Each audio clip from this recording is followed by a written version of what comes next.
नमस्कार दोस्तों, मैं दिलीप कुमार।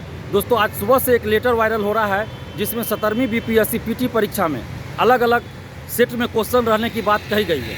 और इसी लेटर को लेकर हम अभी बीपीएससी ऑफिस आए थे कि चेयरमैन सर से मिलकर इस बारे में हम बात करें और नॉर्मलाइजेशन लागू नहीं करने की बात रखें और एक ही सेट में क्वेश्चन देने की हम मांग रखें। लेकिन जब हम बीपीएससी ऑफिस गए तो पता चला, वहाँ हमें बताया गया है बीपीएससी ऑफिस के अंदर, अभी भी हम बीपीएससी ऑफिस के गेट पर ही मौजूद है, तो हमें बताया गया है ऑफिस में कि चेयरमैन सर, परीक्षा नियंत्रक सर और सेक्रेटरी सर तीनों 5 दिसंबर तक छुट्टी पर है।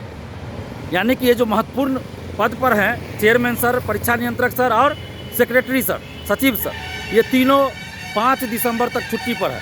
और ये जो लेटर वायरल हो रहा है, ये लेटर सही है। यानी कि अलग अलग सेट में क्वेश्चन देने की तैयारी बीपीएससी ने कर रखी है, नॉर्मलाइजेशन लागू करने की तैयारी कर रखी है। और इसीलिए आप देखिए कि एडमिट कार्ड अभी तक जारी नहीं किया गया है। 13 दिसंबर को पीटी परीक्षा है, आज 3 तारीख है और शाम होने चला है, लेकिन अभी तक एडमिट कार्ड जारी नहीं किया गया, जबकि 15 दिन, 20 दिन, 21 दिन पहले एडमिट कार्ड जारी होना चाहिए था, लेकिन अभी तक एडमिट कार्ड जारी नहीं किया गया। यानी कि चोर दरवाजे से, चुपके से, गुप्त रूप से नॉर्मलाइजेशन लागू करने की तैयारी बीपीएससी ने कर रखी है। और जिसका अंदेशा, जिसकी आशंका हमें पहले से थी, हम कई बार ये कह चुके हैं कि ऐसा लगता है कि बीपीएससी शिक्षा माफियाओं के दबाव में, कोचिंग माफियाओं के दबाव में चुपके से 17वीं बीपीएससी में नॉर्मलाइजेशन और अलग अलग सेट में क्वेश्चन देने की तैयारी कर रही है। और वही अब लगता है कि होने जा रहा है। तो इसलिए अब हम लोगों को चुप रहने का समय नहीं है, अब इसका विरोध करना होगा सड़क पर उतरकर।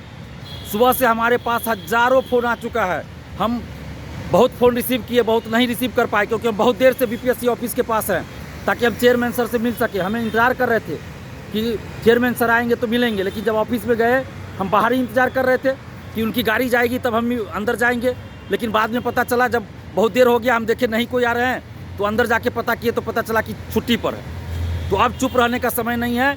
6 दिसंबर को सुबह 10 से 10:30 के बीच में आप लोग पटना पहुँचिए। ये बीपीएससी के इतिहास की, सिविल सेवा के इतिहास की सबसे बड़ी वैकेंसी है और इसमें सबसे बड़ा खेल भी होने जा रहा है। अभी आप देखिए, सीएचओ, कम्युनिटी हेल्थ ऑफिसर की परीक्षा में जो 4500 सीटों के लिए वैकेंसी आई थी, 2000 सीटों पर धांधली सेटिंग की तैयारी थी। 2000 सीटों पे, 4500 में से 2000 सीट पे सेटिंग हो गया था और आर्थिक अपराध इकाई ने उस मामले का खुलासा किया और 37 लोग गिरफ्तार हुए। और 17वीं बीपीएससी में भी इससे भी बड़ा खेल होने जा रहा है। जिसकी आशंका पहले से थी, अब वो आशंका लगता है सही, जैसे सही साबित होने जा रहा है। क्योंकि आप देखिए, 15 नवंबर को बीपीएससी छात्रों के साथ, छात्राओं के साथ, यानी बीपीएससी अभ्यर्थियों के साथ मीटिंग करने वाली थी, लेकिन कोई मीटिंग नहीं हुई। आखिर क्यों ऐसा किया गया? छात्रों से राय क्यों नहीं ली गई? छात्रों से मीटिंग क्यों नहीं की गई? इसलिए अब ये स्पष्ट हो गया कि कुछ कोचिंग शिक्षकों, रंगासियार, बहुरूपीय शिक्षकों के इशारे पर, उनके कहने पर बीपीएससी नॉर्मलाइजेशन और अलग अलग सेट में क्वेश्चन देने जा रही है। और अगर ये लागू हो जाता है तो बाद में आप कोर्ट भी जाइएगा ना, तो कुछ नहीं हो पाएगा। इसलिए अभी इसका विरोध करना पड़ेगा। और आप याद कीजिए, 67वीं पुनर्परीक्षा में भी इस तरह की बात हुई थी, तो उस समय भी आंदोलन हुआ तो वापस लेना पड़ा। अभी यूपी में वापस लेना पड़ा, तो 17वीं बीपीएससी में भी वापस लेना पड़ेगा। आप लोग अपने हक और अधिकार के लिए 6 दिसंबर को सुबह 10 से 10:30 के बीच पटना पहुंच जाइए। चाहे आप दिल्ली में रहते हो, कहीं भी रहते हो, पटना के किसी ज़िले में रहते हो, पटना में रहते हो, या देश के किसी कोने में रहते हो, आप ट्रेन से आना पड़े, आपको बस से आना पड़े, जैसे आना पड़े आप आइए, क्योंकि आपके हक और अधिकार की लड़ाई है। क्योंकि अगर आप अभी चुप रहे तो अगर आप अभी चुप रहते हैं तो पीटी से ही आपको बाहर कर दिया जाएगा। ईमानदार, मेधावी स्टूडेंट्स को पीटी से ही बाहर कर दिया जाएगा। नॉर्मलाइजेशन की आड़ में, नॉर्मलाइजेशन का बहाना बनाकर पीटी से ही आपको बाहर कर दिया जाएगा। नॉर्मलाइजेशन धांधली सेटिंग का सुरक्षित रास्ता है, सबसे सुरक्षित तरीका है। और कोचिंग माफियाओं, शिक्षा माफियाओं, परीक्षा माफियाओं के कहने पर ऐसा किया जा रहा है।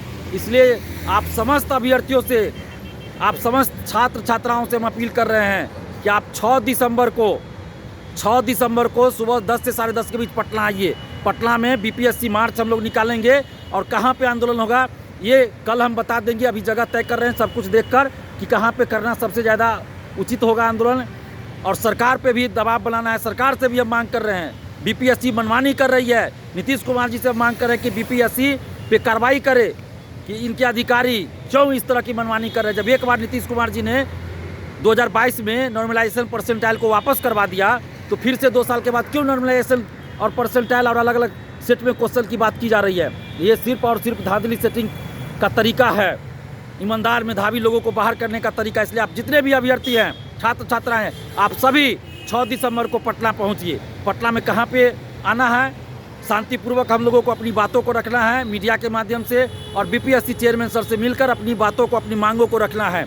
तो आप लोग पहुँचिए, क्योंकि लोकतांत्रिक हमारा अधिकार है, शांतिपूर्वक आंदोलन का हमारा लोकतांत्रिक संवैधानिक अधिकार है, और उसी अधिकार के तहत हम लोग 6 दिसंबर को पटना पहुंच रहे हैं। आप भी आइए और आपके साथ हम खड़े हैं। अगर आप घर बैठे रहे तो आप परीक्षा देते रह जाइएगा, और पता चला पैसा देने वाला, पैरवी वाला, शिक्षा माफियाओं से मिलकर डीएसपी एसडीएम बन जाएगा, आरडीओ बन जाएगा और अन्य अधिकारी बन जाएगा, और आप परीक्षा देते रहिएगा, तैयारी करते रह जाइएगा। अपने हक और अधिकार के लिए आप लोग 6 दिसंबर को पटना पहुँचिए।